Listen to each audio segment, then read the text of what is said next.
আজকের ভিডিও এখানে শুরু করলাম। এখানে হচ্ছে ভাত, এখানে হচ্ছে মাছ ভাজা, কাটাপোনা ভাজা, আর এখানে হচ্ছে বেগুন ভাজা। আর তার আগে হয়ে গেছে আলু পরোটা। আলু সেদ্ধ করে পেঁয়াজ, রসুন, শুকনো লঙ্কা দিয়ে তেলের মধ্যে কষিয়ে তারপর সেটাকে ময়দার সাথে মেখে আলু পরোটা করে তেলে ভেজে পরোটা বানিয়েছে।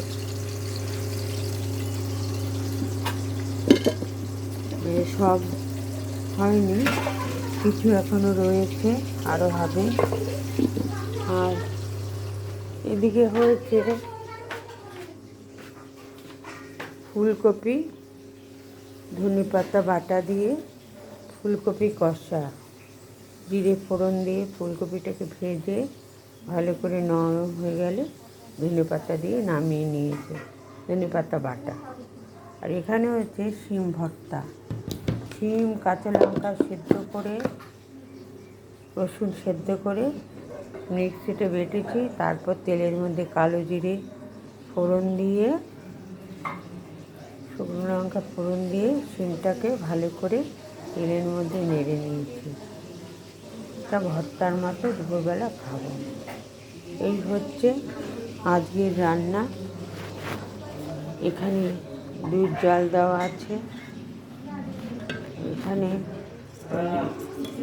আলু সেদ্ধটা রয়েছে যেরকম করে মেখেছিলাম, যে আলু সেদ্ধ পুরটা আলু পরোটার। আর এখানে রয়েছে এই যে তিস্তা তোষা ভাত। এই হচ্ছে আজকের রান্না। আজকে বেশি কিছু রান্না করব না, কারণ সবাই আলু পরোটা খাবো।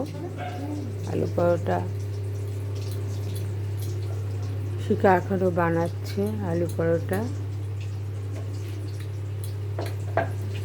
শিখা আসলে এসব খাওয়া হয়, ও খুব ভালো শিখেছে। ঠিক আছে, আজ এই পর্যন্ত। ভালো লাগলে লাইক, কমেন্ট, শেয়ার করবেন। এরপরে আবার ছাদে যাব, ছাদের ভিডিও দেখাবো মালফুল গাছে। এই ভিডিওটা লাইক, কমেন্ট, শেয়ার করবেন। কেমন লাগলো ছোট্ট ভিডিও, কেমন লাগলো জানাবেন।